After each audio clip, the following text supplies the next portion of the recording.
જય માતાજી બધાને। હવે છે હલ્દીની રસમ, તો આપણે કુર્તો પહેરીને થઈ ગયા તૈયાર।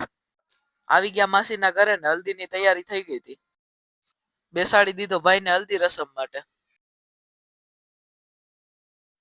હલ્દી રસમ પૂરી કરીને તૈયાર થઈ ગયા દાંડિયા રાસ માટે।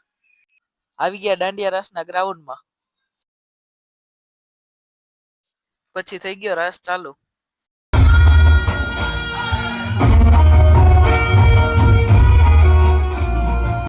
અને પછી ભાઈ અને ભાભીએ કરી દાંડિયા રાસમાં એન્ટ્રી।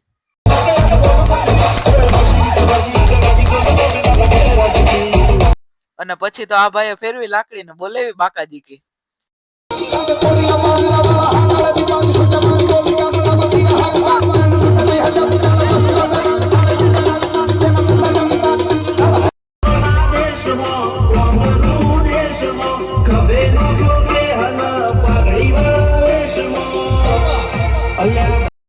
પછી મારી લીધા થોડાક ઠેકડા।